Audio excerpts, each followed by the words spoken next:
अस्सलामुअलैकुम। प्रोग्राम किसान के नाम के साथ मैं हूं बिन्यामीन शौकत। सब्जी हर घर की बुनियादी जरूरत है। एक सेहतमंद मुआशरे की तश्कील के लिए सब्जियों का इस्तेमाल इंतहाई जरूरी समझा जाता है।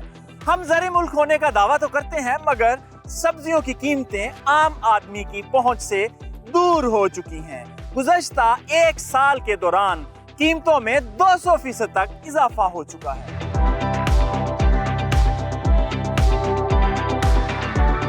मकामी जरूरत पूरी करने के लिए हम लहसुन, प्याज, अदरक, टमाटर और दीगर बहुत सी सब्जियां अक्सर इंपोर्ट करते हैं। गुज़श्ता साल पाकिस्तानियों ने $940 मिलियन की सब्जियां खाई, जो जायके में पाकिस्तानी सब्जियों से बहुत पीछे थी। मगर क्या करें साहब, पेट की आग भी तो बुझानी है।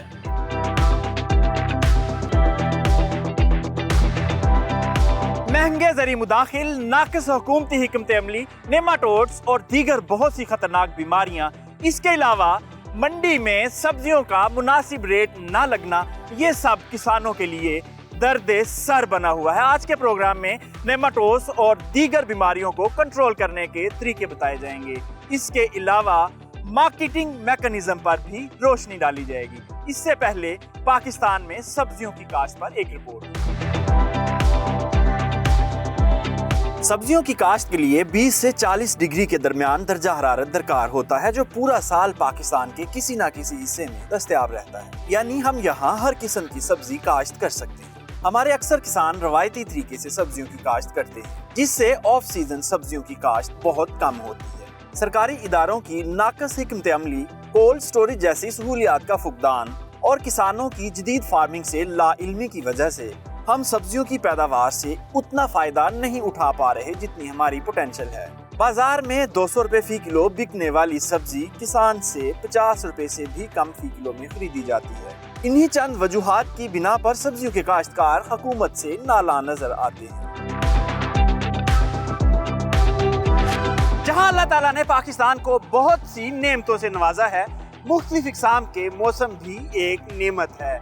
हमारे यहाँ 50 डिग्री तक का दर्जा हरारत पाया जाता है, जो बहुत ही कम ममालिक के पास होता है। इसलिए पाकिस्तान में हर किस्म की सब्जी उगाई जा सकती है। आइए आपको मौसम की नौयत के हिसाब से बताते हैं कि कौन सी सब्जी पाकिस्तान में किस वक्त काश्त की जा सकती है। अदादो शुमार के मुताबिक पंजाब में सबसे ज्यादा सब्जियां काश्त की जाती हैं, जो कुल डिमांड का 60% हिस्सा बनती हैं।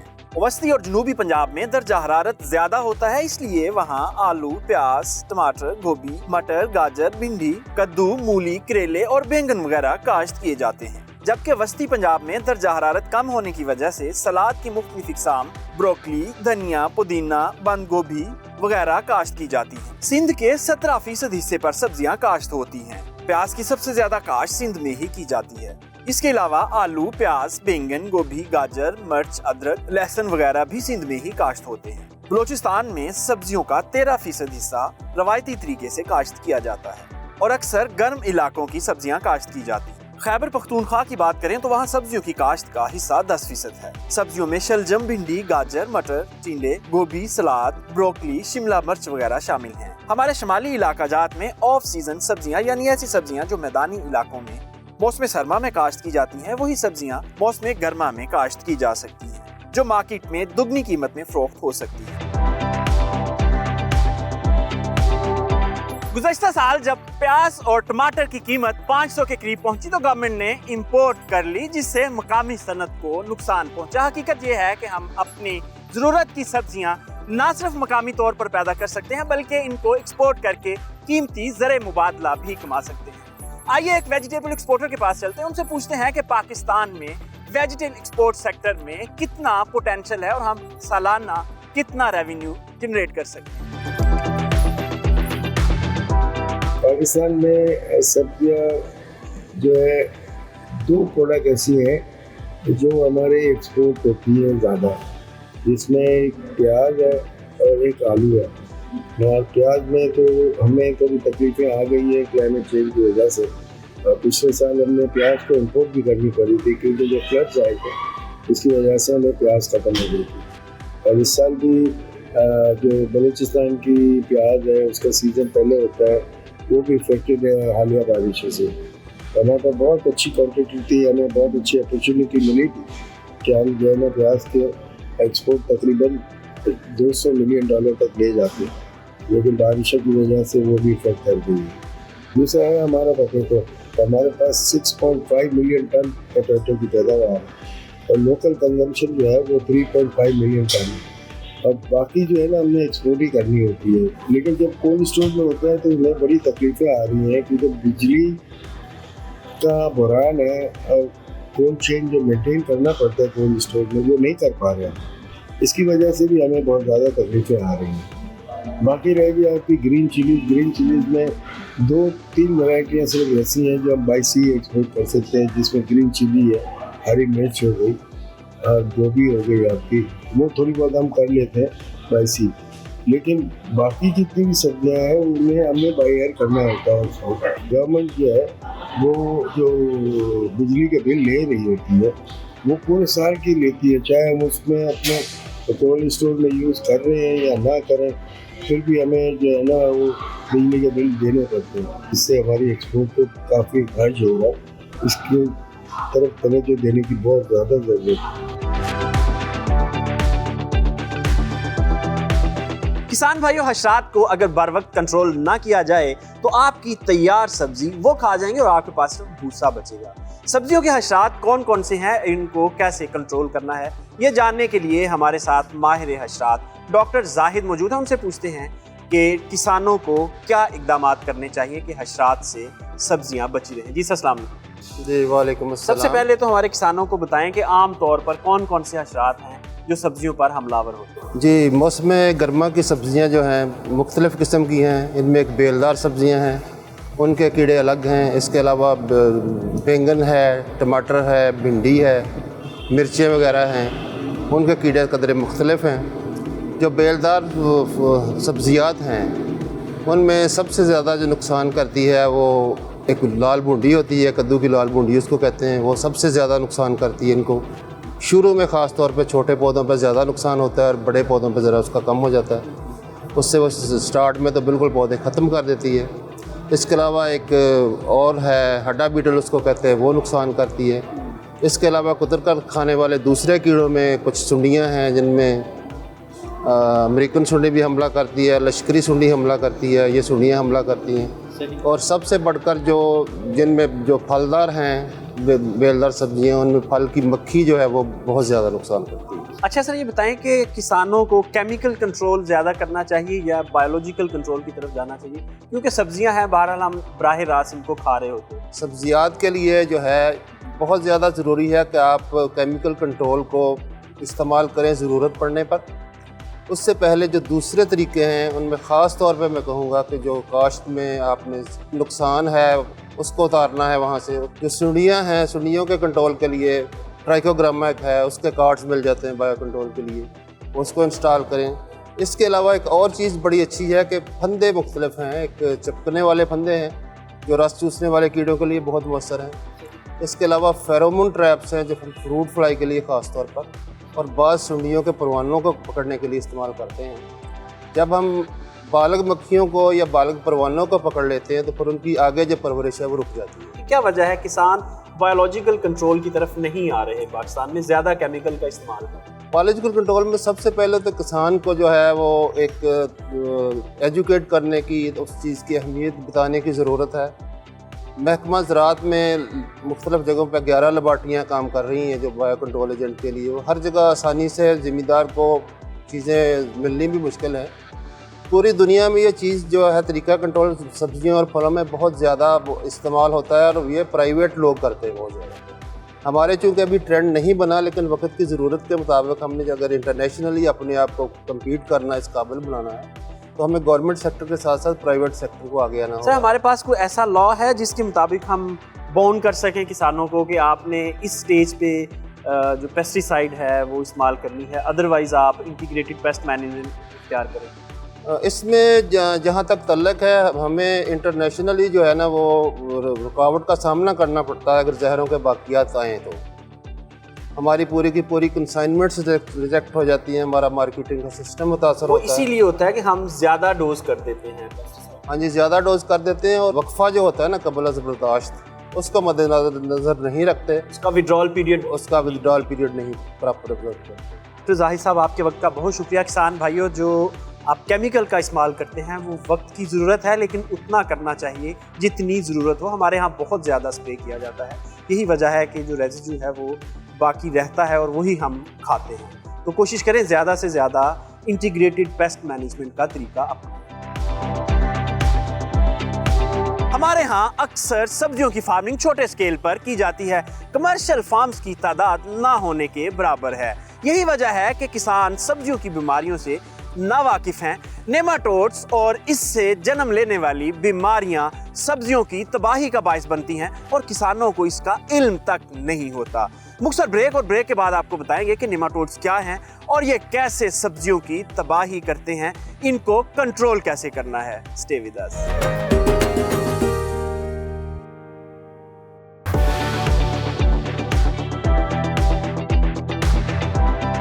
Welcome back. सब्जियों की काश्त एक इंतहाई मुनाफा बख्श कारोबार है। किसान मुख्तसर अरसे में दीगर फसलों की निस्बत सब्जियों से ज्यादा मुनाफा कमा सकते हैं, मगर पाकिस्तान में मुख्तलिफ बीमारियों की वजह से फी एकड़ पैदावार कम है, जिससे किसानों को अक्सर नुकसान होता है। इन बीमारियों की वजूहात की बात करें तो नेमाटोड्स एक बड़ी वजह है। आइए आपको नेमाटोड्स के बारे में मजीद बताते हैं। नेमाटोड्स ये जड़ों के इंतहाई छोटे साइज के तोफैलिये कीड़े हैं, जिनका साइज 0.1 से 3 मिलीमीटर के दरमियान होता है, जिनको सिर्फ खुर्दबीन से ही देखा जा सकता है। ये ज़ेरे ज़मीन परवरिश पाते हैं और पौधे की जड़ों में छेद करके वहाँ से खुराकी अज्जा खुद खा जाते हैं और पौधा कमजोर हो जाता है। इसके अलावा जड़ों में गांठ बनाकर पौधे में खुराक का तरसीली निज़ाम मुतासर कर देते हैं। इसके अलावा मुतासरा सब्जियां बैक्टीरिया, वायरस और फफूंदी से पैदा होने वाली बीमारियों का शिकार हो जाती हैं। बीमारियां बढ़ जाती हैं और किसान बेबस हो जाता है। जमीन के अंदर और साइज में छोटे होने की वजह से ये किसान को नजर नहीं आते और जब तक इसकी तबाही के आसार पौधे पर नमूदार होना शुरू होते हैं, उस वक्त तक पौधा मुतासर और मुआशी नुकसान शुरू हो चुका होता है। इसलिए नेमाटोड्स को बर वक्त कंट्रोल करना इंतहाई जरूरी अमर है। नेमाटोड्स के बारे में मजीद जानने के लिए इस वक्त हमारे साथ माहिर ज़राअत इफ़त नसीम साहिबा मौजूद हैं। उनसे पूछते हैं कि इसकी पहचान क्या है और ये इतने खतरनाक है। असल में कोई किसी भी चीज़ का जो दुश्मन है ना, उसको पहचानना बहुत ज़रूरी है, तभी हम इसका मौसर कंट्रोल कर सकेंगे। ठीक है, तो नेमाटोड जो हैं ये एक छुपा हुआ दुश्मन है। ठीक है, जिस तरह कीड़े बड़े सुंडियां हैं नज़र आ जाती हैं, बीमारियां हैं नज़र आ जाती हैं, ये एक ऐसी मखलूक है जो कि आप कह लें आँख से, नेकेड आँख से, हम इस तरह आँख से, मोबाइल से, लेंस से इसको देख नहीं सकते। आम इंसानी आँख से ये नज़र नहीं आती। इसके लिए खुर्दबीन चाहिए, खुर्दबीनी मखलूक है। और दूसरी बात ये कि ये ज़मीन के अंदर रहती है, तो एक छुपा हुआ ये दुश्मन है हमारी फसलों का, जो ज़मीन के अंदर मौजूद है। तो जो ही हम अपनी फसलें उसमें लगाते हैं, जड़ों की बढ़ोतरी शुरू होती है, जड़ पकड़ना शुरू होता है पौधा, ये दुश्मन जो है ये नेमाटोड ज़मीन में से हरकत करता हुआ उस जड़ों तक पहुंच जाता है और जड़ों के अंदर जाके फिर वहाँ पे अपना नुकसान पहुंचाता है। तो इसलिए ये बहुत ही अहम है इसकी पहचान करना और बहुत ही अहम है इसको बर वक्त इसका कंट्रोल करना। किसान इसको कैसे पहचानेंगे? किसानों के पास तो खुर्दबीन नहीं होती। जी बिल्कुल। अच्छा, अगर हम इसको खुर्दबीन में थोड़ा सा बता दूं कि हम अगर इसको खुर्दबीन में देखें ना, तो जो मैं अभी आपको ये वीडियो भी दिखा रही हूँ, ये हमने खेतों में से ये सैंपल लिया था। ये हमारे पाकिस्तान में ही KPK में एक खीरे का खेत था जहाँ से हमने ये उखाड़ी है। तो ये जड़ों पे आपको ये नज़र आ रही हैं गांठें सी, तो ये निशानी कि यहाँ पे नेमाटोड का हमला है। अब हमने क्या किया, उस जड़ों को हम यहाँ पे अपनी लेबॉर्ट्री में लेके आए कि यहाँ पे इन जड़ों से हमने एक जड़ का वो जो गांठें सी बना देता है ना, तो वो एक जड़ का एक हिस्सा हमने काटा आपके सामने। हम वो उसमें से निकाल के उसको मैश करके पानी का सिर्फ एक कतरा हमने यहाँ खुर्दबीन में रखा है, जो उस एक कतरे के अंदर आपको कितने नेमाटोड नज़र आते हैं। तो ये एक छुपा हुआ जानदार है जो कि छुप के हमारी फसलों की जड़ें जो हैं उनको कमज़ोर करता है, वहाँ पे हमलावर होता है। अब खुर्दबीन में तो ये एक धागा नुमा चीज़ नज़र आती है जो बहुत तेज़ी से हरकत करती है जब ये ज़िंदा होता है। कॉलोनियाँ बना के रखते हैं, तो जो हमारे फार्मर है वो इसको कैसे पहचान सकते हैं? वो ऐसे कि जैसे आम तौर पे ये जो रूट नॉड नेमाटोड हैं, ये फसल की जड़ों के ऊपर बना देते हैं गांठें, और ये गांठें बहुत ही वाज़िया होती हैं। ये आपको तस्वीर में भी नज़र आ रहा होगा, आपने वीडियो में भी देखा तो ये गांठें इन गांठों को जब ये नज़र आए ना, तो ये निशानी है कि यहाँ पे नीमाटोड का हमला मौजूद है। अच्छा, ये उस सूरत पता चलेगा किसान पौधा निकाले और उसकी जड़ देखे, और जड़ में अगर गांठें बनी हुई हैं यानी फूली हुई है जड़, हाँ। तो इसमें नेमाटोड्स का हमला है। बिल्कुल। अच्छा, इसकी ज़ाहिरी शक्लो सूरत क्या है, यानी जब ये पौधे पे हमला करता है तो पौधे में क्या तब्दीलियाँ रूनमा होती हैं? कि जैसे पत्तों में पिलाहट आ जाएगी, पौधों के ऊपर मुरझाव आ जाएगा, ठीक है, और फसल की उम्र कम हो जाती है। फसल का आप कह दो लाइफ साइकिल जल्दी ख़त्म होता है। उसमें जैसे सब्जियों की बात कर लें तो सब्जियों में जो चुनाइयों की तादाद है वो काफ़ी कम हो जाती है, यानी नीमाटोड की वजह से हमें कम चुनाइयाँ मिलती हैं, तो इसका मतलब है हमारी पैदावार भी कम हो जाती है। और एक और चीज़ के बाज़ औक़ात जो है ना, इससे जब नीमाटोड का हमला होता है तो 3 मैंने अलामात बताई पहले, जो पौधे के ऊपरी सतह पर नज़र आती हैं, पत्तों में पिलाहट, उसका मुरझा जाना, और तीसरी चीज़ जो है कि उसमें स्टंटिंग आ जाती है, यानी पौधे जो है ना वो अपनी उम्र से कद में छोटे रह जाते हैं, उनकी ग्रोथ सही नहीं हो पाती। अच्छा मैम, इफ़त ये बताएं कि ये कितना नुकसान करता है पौधे का? अच्छा, पौधे का नुकसान ये काफ़ी ज़्यादा हद तक करता है। एक तो पैदावार हमारे पास कम आएगी, तो जो देखा गया है कि 15 से 50% तक पैदावार में कमी कर देता है। और दूसरा सबसे अहम चीज़ जो है वो, जो अगर हमारे पास पैदावार आती भी है जो, वो मेयारी नहीं होती, यानी अगर वो प्रोड्यूस सब्ज़ी की आ रही है, वो देखने में खूबसूरत और मार्केटेबल नहीं है, तो वो उसके ऊपर हमें शरह मुनाफा बहुत कम मिलेगा। तो नीमाटोड के हमला करने से वो पैदावार जो मार्केटेबिलिटी है, जो उसकी खूबसूरती है प्रोडक्ट की, वो नहीं रहती, तो वो मार्केट में हमें मुनाफा भी कम देती है। एक तो पैदावार कम आई, दूसरी उसकी मार्केटेबिलिटी इतनी नहीं है कि वो मंडी में अच्छा मुनाफा हासिल कर रह सके, तो उसके दाम भी मंडी में कम मिलते हैं जो नीमाटोड से मुतासरा फसल की पैदावार होती है। ये जो हमारे पास जो तस्वीर नज़र आ रही है, यहाँ पे ये पैदावार जो है उस पौधे से है, उस खेत से है जो वेलम से ट्रीटेड नहीं था। यहाँ पे नीमाटोड का हमला मौजूद था, तो बेहतरीन मेयार की पैदावार ही हमें बेहतरीन मुनाफा देगी। जी इफ़त नसीम साहिबा, आपके वक्त का बहुत शुक्रिया, आपने नेमाटोड्स के बारे में मुफीद मालूमात दी। ज़राई माहिरीन के मुताबिक बायर कंपनी का वेलम प्रोडक्ट न सिर्फ नेमाटोड्स को खत्म करता है, बल्कि फी एकड़ पैदावार में भी इजाफे का बायस बनता है। आइए आपको नेमाटोड का लाइफ साइकिल दिखाते हैं और दिखाते हैं कि वेलम इसके लाइफ साइकिल को किस तरह ब्रेक करता है। नेमाटोड की जिंदगी का साइकिल 3 मराहिल पर मुश्तमिल होता है: अंडे की हालत, लार्वा और नेमाटोड। बालिग मादा पौधे की जड़ों के टिश्यूज में अकेले या ग्रोहों की शक्ल में अंडे देती हैं, जो कि लार्वा बनकर निकलते हैं। नेमाटोड 24 से 30 दिन के अंदर 21 ता 32 डिग्री दर्जा हरारत के दरमियान अपना लाइफ साइकिल मुकम्मल करता है। मादा 2 हफ्तों के लिए औसतन 4 से 5 अंडे देती है और इन अंडों से बच्चे 8 ता 10 दिन में निकलते हैं। बायर की वेलम नेमाटोड के अंदरूनी निजाम को मफलूज कर देती है, जिससे नेमाटोड 30 मिनट के अंदर खुराक खाना बंद कर देते हैं और आहिस्ता आहिस्ता इनकी मौत वाक़ई हो जाती है। नेमाटोड्स को खत्म करने के लिए इस्तेमाल होने वाला ज़री ज़हर वेलम क्या है, ये किस तरह काम करता है और फसलों के लिए, किसानों के लिए कितना मुफीद है, ये जानने के लिए इस वक्त माहिर ज़राअत राहत अली हमारे साथ मौजूद है। उनसे पूछते हैं कि ये क्या है और किस तरह काम करता है। सर, वेलम पहला इनकलाबी ज़हर है जो माहौल और किसान के लिए महफूज तरीन है। वेलम में इसके साथ साथ वेलम एक नेमाटोड का स्पेशलिस्ट प्रोडक्ट है। वेलम के अंदर जो केमिकल है वो फ्लूपायरम है 400 SC, और वेलम एक सराइत पदीर असर रखने वाली प्रोडक्ट है। इसका तरीक़ा असर सराइत पदीर है, जो कि नेमाटोड के माइटोकॉन्ड्रिया जहाँ पावर हाउस होता है और वहाँ पर तवानाई बनती है, इस तवानाई के सिस्टम को ख़राब कर जाती है, जिसकी वजह से नेमाटोड खाना पीना और हरकत बंद कर जाता है और इसी तरह कंट्रोल हो जाता है। वेलम के इस्तेमाल के 30 मिनट बाद इसका निशानात ज़ाहिर हो जाता है, जिसकी वजह से नेमाटोड का हरकत कम हो जाता है। इस तरीके से नेमाटोड कंट्रोल हो जाता है। अच्छा सर, ये बताएं कि मुख्तलिफ सब्जियों में इसे किस किस वक्त अप्लाई करना चाहिए? अगर हम सब्जियात की बात करें तो टमाटर की बात करें तो जैसे ही हम ट्रांसप्लांटेशन यानी उसके पौधे को ज़मीन में मुंतकिल करते हैं, तो उसके 1 दिन बाद हम वतर में इसका इस्तेमाल कर सकते हैं। जबकि दूसरे जिसमें कुकरबिट्स, जिसमें कीड़ा, खरबूजा और तरबूज आते हैं उसको 14 दिन बाद जब इनके 3 पत्तों तक हो जाए तो हम इसका इस्तेमाल कर सकते हैं। तो सर ये फरमाएं कि ज़मीनी हयातियात के लिए, माइक्रोब्स के लिए और केचुओं के लिए ये जो प्रोडक्ट है वेलम, क्या ये महफूज है, उनको नुकसान तो नहीं पहुंचाता क्योंकि हमने बराह रास्त ज़मीन में डालना है?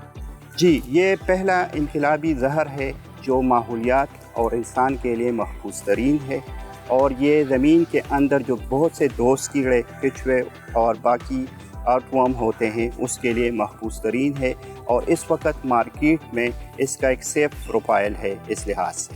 जी राहत अली साहब, आपके वक्त का बहुत शुक्रिया। किसान भाइयों, आप भी अगर 50% से ज़ायद तबाही से बचना चाहते हैं तो वेलम नेमाटोड को बेहतरीन तरीके से कंट्रोल कर सकता है। किसान भाइयों, वेलम का इस्तेमाल दीगर जहरों से बिल्कुल मुख्तलिफ है।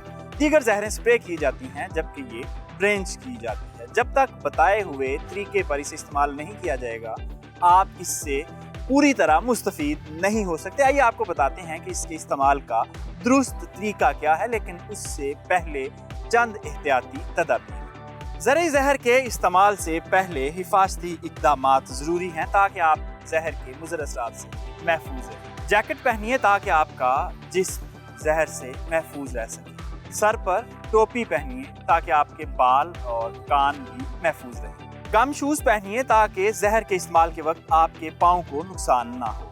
मास्क लगाना ज़रूरी है ताकि मुंह और नाक से जहर अंदर ना जा सके। ऐनक लगाने से आपकी आंखें महफूज रहेंगी। हाथों को जहर से महफूज रखने के लिए दस्ताने पहने। जी किसान भाइयों, ये है बेहतरीन और महफूज तरीका स्प्रे करने का जिससे आपकी सेहत भी महफूज रहती है। इस वक्त हमारे साथ बशर नवाज साहब मौजूद हैं। हमसे पूछते हैं कि वेलम की तैयारी के क्या क्या मराहिल हैं और किस तरह किसान बेहतरीन तरीके से इसे इस्तेमाल कर सकते हैं। वेलम दवाई का जो महलूल बनाने का तरीका है वो दूसरी दवाइयों से बहुत मुख्तलिफ है, तो हम आपको आज अमली तौर पे दिखाएंगे कि वेलम दवाई का जो महलूल है वो कैसे बनाया जाता है। दवाई 50 ml लेके जग में थोड़ा सा पानी लेकर उसके दवाई को हल कर लें। थोड़ी बहुत दवाई पैमाने के अंदर रह गई है, जग में से दोबारा थोड़ा सा पानी पैमाने के अंदर डालें और उसको हिला के दोबारा जग के अंदर डाल दें। ये तैयारशुदा महलूल अब हम ड्रम के अंदर डाल देंगे जिसमें हमारा 100 लीटर पानी मौजूद है। ड्रम में दवाई डालने के बाद इसको हम अच्छी तरह से मिक्स करेंगे। जी बशर नवाज साहब, अब ये बताएं कि महलूल तैयार हो चुका है, इसको कैसे इस्तेमाल करना है और फी पौधा मिकदार क्या रखनी है? ये हम तैयारशुदा महलूल जो है वो किसी भी बर्तन में ले लेंगे और 100 ml का पैमाना लेके उसमें हम 100 ml महलूल पैमाने के अंदर डालेंगे और एक पौधे के इर्द गिर्द 100 ml महलूल ड्रेंच करेंगे ताकि दवाई जो है मुकम्मल तौर पे पौधे की जड़ों में पहुंच जाए। सर वैसे तो आपने बता दिया कि फी पौधा 100 ml हमने मेडिसिन इस्तेमाल करनी है, लेकिन इसके अलावा अगर ओवरऑल 1 एकड़ की बात की जाए तो उसमें कितनी मेडिसिन इस्तेमाल? जी, ओवरऑल जो रिकमेंडेड डोज है वो 500 ml फी एकड़ है, और जब आप ड्रेंच करें तो इस बात का ख्याल रखें कि 500 ml पूरे एकड़ में आपकी जो है वो ड्रेंचिंग पूरी आ जाए। जी बशर नवाज साहब, आपके वक्त का बहुत शुक्रिया। किसान भाइयों, ये था बेहतरीन तरीका वेलम को तैयार करने का। इसी के मुताबिक अगर आप तैयार और इस्तेमाल करेंगे तो नेमाटोड से यकीनन आपकी फसल बच जाएगी। पाकिस्तान में सब्जियों की पैदावार तो बहुत है, मगर किसानों की बराह रास्त मंडी तक रसाई ना होने की वजह से बहुत सारी सब्जियां रास्ते में ही खराब हो जाती हैं। इसके अलावा मिडल मैन का किरदार बड़ा अहम है जिसकी वजह से किसान को रेट पूरा नहीं मिलता। मुख्तसर ब्रेक, और ब्रेक के बाद आपको बताएंगे कि सब्जियां खेत से किचन तक कैसे पहुंचती हैं। स्टे विद अस।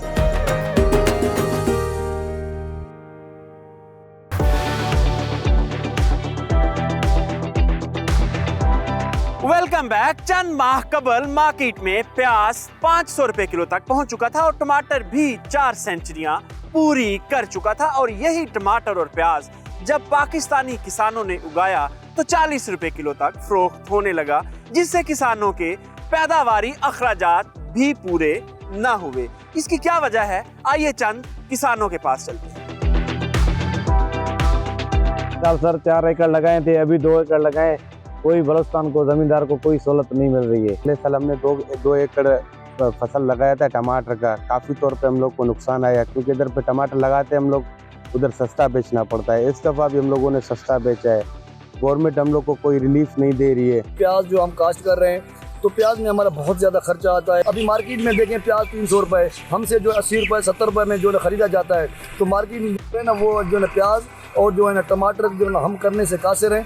तो इसकी वजह ये है कि हुकूमत हमारे साथ तामन नहीं करती। हमें जो है क्या कहते हैं सब्सिडी दी जाए, हमें जो उसकी मेडिसिन है वो एक क्वालिटी की दी जाए। मार्केट के अंदर जो है ना कुछ 2 नंबर दवाइयाँ भी हैं जिनकी वजह से हम अपनी दवाइयों फसलों को जो है ना हम नुकसान कर लेते हैं। इस साल भी जो है प्याज हमने लगाई है, तकरीबन 8,500 रुपये लेके बीज लगाया हुआ है। वो आपके सामने प्याज जो है खड़ा है, जल रहा है वायरस की वजह से। जो डॉक्टर हैं कुछ वो डॉक्टर माहिर बताते हैं कि वायरस आया हुआ है। अगर वायरस आया हुआ है तो गवर्नमेंट का काम है ज़राई जो माहिर हैं उनको बुलाएं, उनको भेजें सिंध में। अगर हुकूमत रिलीफ देना चाहे तो ये जो खाद्य हैं इनके रेट बहुत हाई हो गए हैं।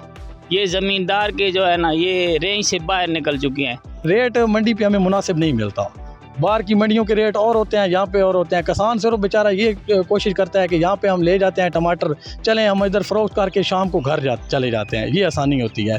लेकिन ये हो कि अगर इधर 300 रुपये का टमाटर सेल हो रहा तो वहाँ पे जाकर 1200-1300 का ये आड़ती हज़रात टमाटर सेल करते हैं, मुनाफा सारा ये कमाते हैं। 4 एकड़ मैंने प्याज बीजा है, उसे फ़ायदा भी नहीं होया तो नुकसान भी नहीं होया।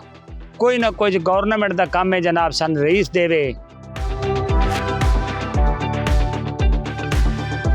शायद पाकिस्तान दुनिया का वाहिद मुल्क होगा जहां 6 माह मेहनत करके फसल उगाने वाला किसान मुश्किल से अपने अखराजात पूरे करता है, जबकि मुनाफा मिडलमैन कमा रहा होता है।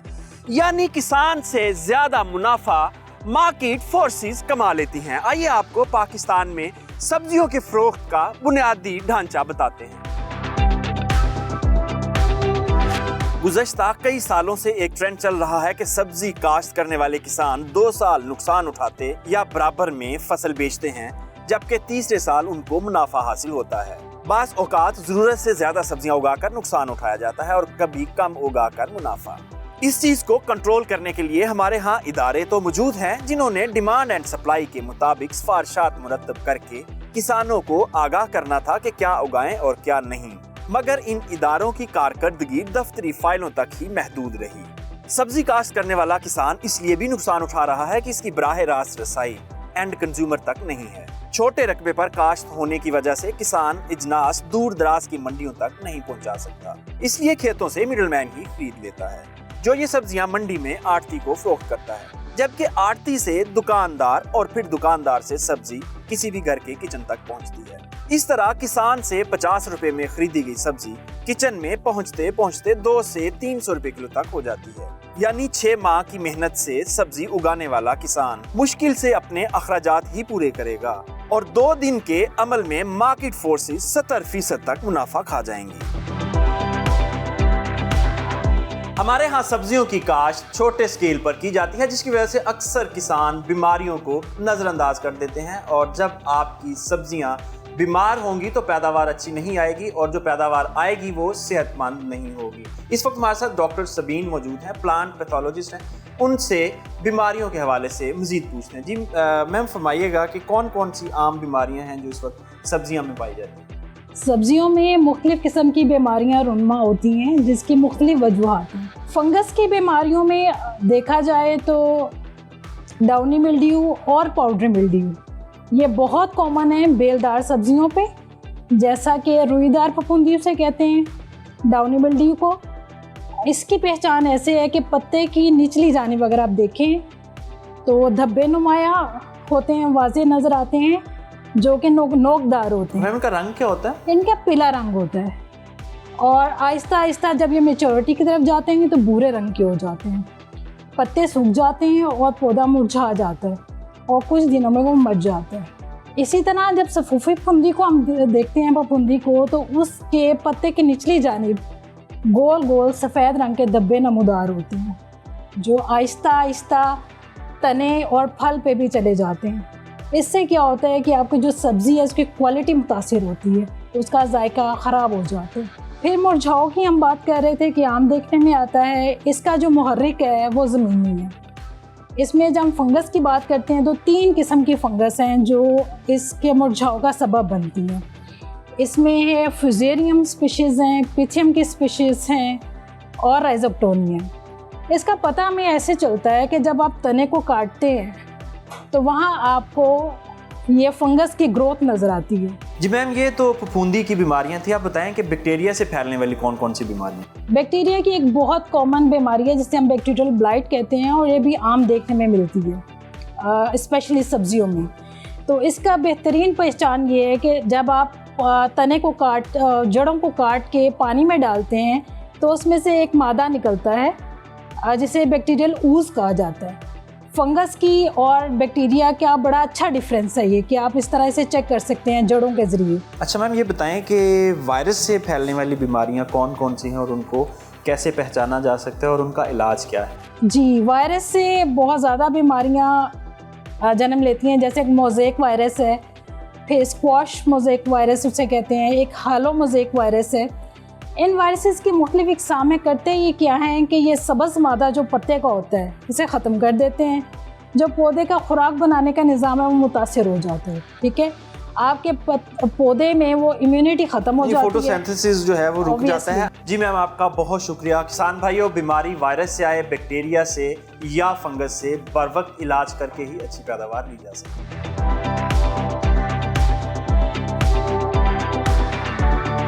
सब्जियों के नेमाटोड्स को कंट्रोल करके न सिर्फ शहरियों को सस्ती सब्जी फराहम की जा सकती है, बल्कि इजाफी पैदावार से एक्सपोर्ट में भी इजाफा किया जा सकता है। मुख्तसर ब्रेक और ब्रेक के बाद ज़री हालात हाज़िर और मौसम की सूरत हाल। स्टे विद अस।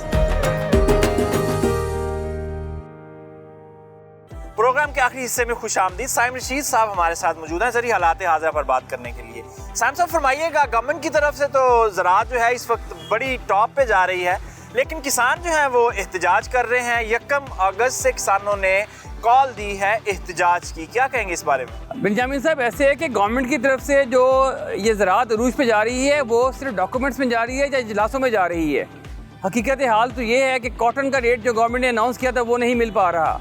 मकई का रेट इंटरनेशनल दुनिया में मकई इस वक्त हाईएस्ट पीक पे जा रही है। पाकिस्तान में प्रॉपर वेयर हाउसिंग और बाइंग फैसिलिटी ना होने की वजह से मकई का रेट गिर चुका है। पिछले साल से भी डॉलर हालांकि एक साल के मुकाबले में आपका 40-45% बढ़ा है, लेकिन मकई के रेट में आपके 25% कमी आ चुकी है। जबकि उसके मुकाबले में ज़री मुदाखल देख लें, यूरिया एक साल के अंदर 2100 से 3450 का हो गया है।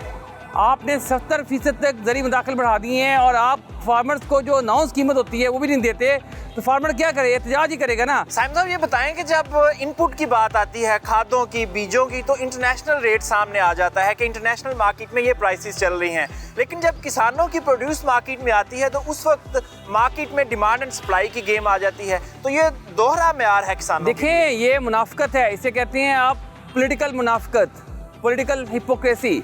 हमारी हुकूमतें जो सी हैं ये दोहरे मेयार पे ही हमेशा चलती आई हैं। इनकी बात लेते वक्त कुछ और होती है, देते वक्त कुछ और होती है।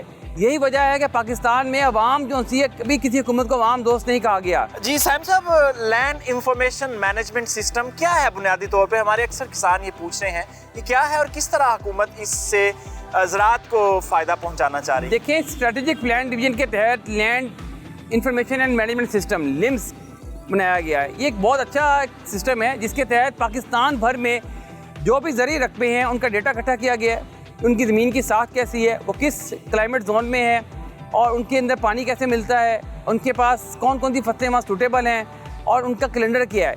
ये इंफॉर्मेशन सिस्टम बेसिकली जो लिम्स है ये फार्मर्स को बर्ड आई व्यू बिल्कुल अप टू डेट इन्फॉर्मेशन देगा, जिसकी वजह से वो अपनी अच्छी क्रॉप प्लानिंग कर सकेंगे। साइम साहब, ये फरमाएं कि इस वक्त पाक आर्मी और गवर्नमेंट मिलकर जो ज़राअत का प्रोजेक्ट चला रही है, इसका एग्जीक्यूशन मॉडल है क्या? देखिए, पाकिस्तान आर्मी ने बेसिकली जो मॉडल ग्रीन इनिशिएटिव लिया है, इसमें फार्मग्रो एक कंपनी है जो कि फौजी फाउंडेशन का झेली इदारा है। बेसिकली ये आर्मी का इदारा हो गया। वो इसको इनिशियली 1 लाख एकड़ ज़मीन को बहाल करेगा। उस ज़मीन को बहाल करने के बाद वो ज़मीन जो सी है कॉर्पोरेट सेक्टर को लीज पे दी जाएगी। देखिए, अभी इस प्रोजेक्ट के 2 हिस्से मैं आपको बता दूँ। एक तो 1 लाख एकड़ ज़मीन जो फार्मगो को दी गई है, इसके तहत क्या है कि 1 मिलियन पर एकड़ फार्मगो को दिया जा रहा है, जिसमें उन्होंने ज़मीन को बहाल करना है, लेवल करना है, उस पर सेंटर पिवट लगाना है, इरिगेशन सिस्टम बेहतर करना है, उसके बाद उसको आबाद करना है और उसके अगेंस्ट 10 मन फी एकड़ वो हुकूमत पाकिस्तान को गंदम सालाना की बुनियाद पर 5 साल बाद वापस करना शुरू करेगी। और इसी तरह इसका जो अगला प्रोजेक्ट है उसमें यही रकबे जो से हैं वो लीज आउट कर दिए जाएंगे, गैर आबाद रकबे, लेकिन रखेज रकबे जो से होंगे कॉर्पोरेट सेक्टर को। कॉर्पोरेट सेक्टर को 3 साल का सुना है इसमें दिया जा रहा है वो भी इसी तरीके से अपनी इन्वेस्टमेंट करेगा और उसके बाद वो 10 मन फी एकड़ 3 साल बाद देना शुरू कर देगा। असल मसला ये आ रहा है कि आप जो सा ये इस वक्त कर रहे हैं, आप चंद घरों को नवाज रहे हैं। हाँ तो सैम साहब ठीक है ना, मैनेजमेंट ठीक हो जाएगी ज़मीन की। नहीं देखें, ये बिल्कुल ऐसा नहीं है। आप जो एक्सपेंस कर रहे हैं, अगर इस एक्सपेंसेस का 1 मिलियन पर एकड़ आप खर्चा करते हैं और इसका आप आधा भी अगर प्राइवेट सेक्टर को लोनिंग की शक्ल में दे दें और उन्हें कहा जाए कि वो ज़मीनें आबाद करें, तो वो इससे अच्छा रिजल्ट दे सकते हैं। तो जनाब ये ज़राअत का काम एग्रीकल्चर ग्रेजुएट्स को देते। 44 लाख एकड़ ज़मीन आपने आइडेंटिफाई की है, 50-50 एकड़ के फार्म दें तो 88,000 एग्रीकल्चर ग्रेजुएट मॉडर्न फार्म बना सकता है। और हर फार्म पे अगर 5 मुलाजम भी हों तो 4-4.5 लाख ख़ानदानों को बाइज़्ज़त रोज़गार मिल सकता है। जी साइम साहब बिल्कुल दुरुस्त फरमाया। इस वक्त मौसम की सूरत हाल जानने के लिए असलम चौधरी साहब के पास चलते हैं, क्योंकि आजकल मौसम भी बड़ा ठंडा और गर्म मिक्स हुआ हुआ है। जी चौधरी साहब फरमाइएगा, आइंदा हफ्ते बारिशों की क्या सूरत हाल है पाकिस्तान भर में? इस्लामाबाद में पंजाब के मुख्तलिफ हिस्सों में बारिश का इम्कान है और जो हमारे अपर पंजाब है जिसमें इस्लामाबाद, बुखारी, गुजरांवाला, सियालकोट, लाहौर शामिल है, इसमें कहीं मूसलाधार बारिश भी हो सकती है, जिससे जो अर्बन फ्लडिंग का खतरा है।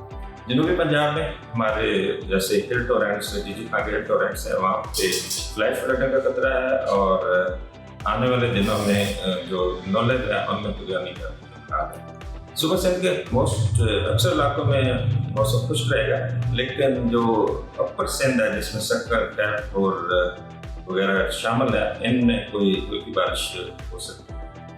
सुबह बलूचिस्तान के अक्सर इलाकों में मौसम खुश्क रहेगा, जबकि नॉर्थ ईस्ट बलूचिस्तान जिसमें जलमर्सी, डेरापुट्टी, नसीराबाद, ज़ोब वगैरह के इलाके हैं, वहाँ पर बारिश का इम्कान है। जी बिल्कुल ठीक। नया स्पेल जो है वो पाकिस्तान में दाखिल हो चुका है। ये फरमाएं कि आइंदा हफ्ते किस किस दरिया में पानी की क्या सूरत हाल रहने के इम्कान हैं?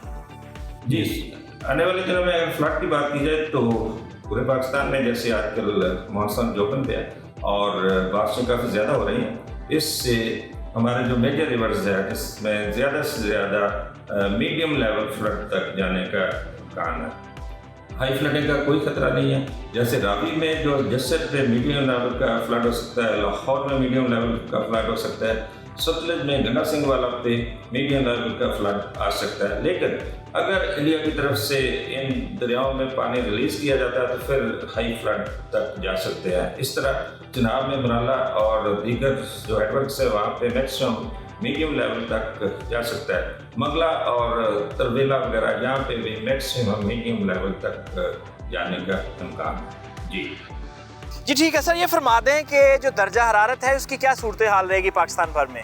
टेम्परेचर की बात की जाए तो आने वाले दिनों में टेम्परेचर थोड़े कम रहने का इम्कान है। इस्लामाबाद में maximum temperature 34 degree centigrade, Lahore में 36 डिग्री सेंटीग्रेड, कराची में 34 डिग्री सेंटीग्रेड,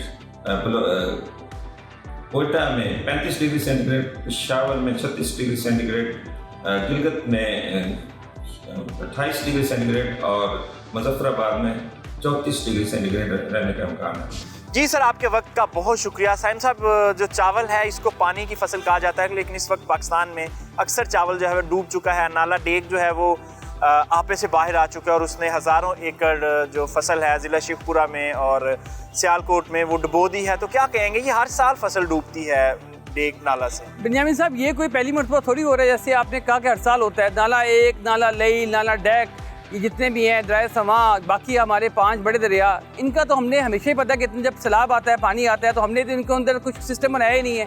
पाकिस्तान में इस वक्त आप 3000 छोटे डैम बना सकते हैं। सैम साहब, आपके वक्त का बहुत शुक्रिया। इसके साथ ही प्रोग्राम का वक्त ख़त्म होता है। इजाज़त दीजिए, खुदा हाफिज़।